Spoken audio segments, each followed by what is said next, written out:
Peso, um programa de melhoramento genético que mostra como está a genética dos animais. Você vai identificar os animais melhores ganhadores de peso, os animais que têm uma melhor conformação de carcaça, maior espessura de gordura, enfim, uma série de qualidades que vem a somar no rebanho de corte.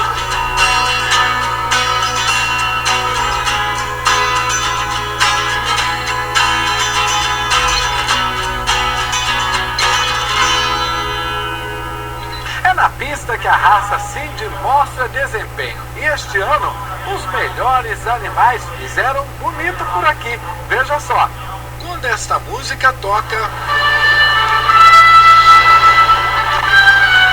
tem campeã em pista. O campeonato do Cindy reuniu 150 animais na Expo Zebu 2012. Participação que cresce a cada ano. O ano passado foi a nacional do Cindy, eles tiveram 164 animais. Esse ano, não sendo uma nacional, eles tiveram 151 animais, um número muito importante. É uma raça que está crescendo muito, vendeu muito bem no leilão ontem, preços até superando as expectativas. O critério aqui é avaliar a performance das novilhas, e elas participam de um desfile para que os juízes fiquem atentos à morfologia, que é o julgamento da estética dos animais. E o jurado que veio o juiz do Nordeste, que está julgando um animal realmente Cindy, né, um animal de dupla aptidão, que tem muitos animais lá no Nordeste. Então acho que está sendo muito positivo, muito proveitoso, os animais de excelente qualidade. E na hora de anunciar o resultado, quem cuida dos animais não se contenta de emoção pelo trabalho que começa lá na fazenda. Isso é muito gratificante porque é um trabalho que a gente vem fazendo, então a gente quer ganhar, ninguém quer perder, então a gente tem um maior carinho lá na fazenda para fazer direitinho, para chegar aqui e mostrar a qualidade do animal e puxar direitinho, o animal não dar escândalo na pista e ganhar, né? A gente vem para ganhar. Então é hora da premiação. A criadora que veio do estado de Goiás comemora o título.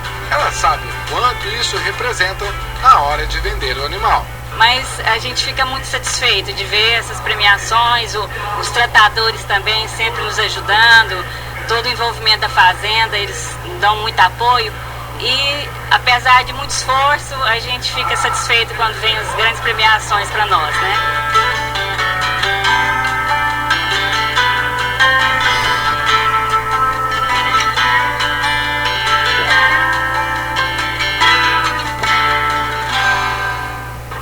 No próximo bloco, você vai conhecer uma fazenda na região de Rio Preto que tem os melhores animais da raça Cindy. E mais, um leilão que trouxe criadores de todo o Brasil para Uberaba. Embora a raça Cindy seja uma raça há pouco tempo introduzida no Brasil, mas é uma raça que continua crescendo no Brasil pela sua dupla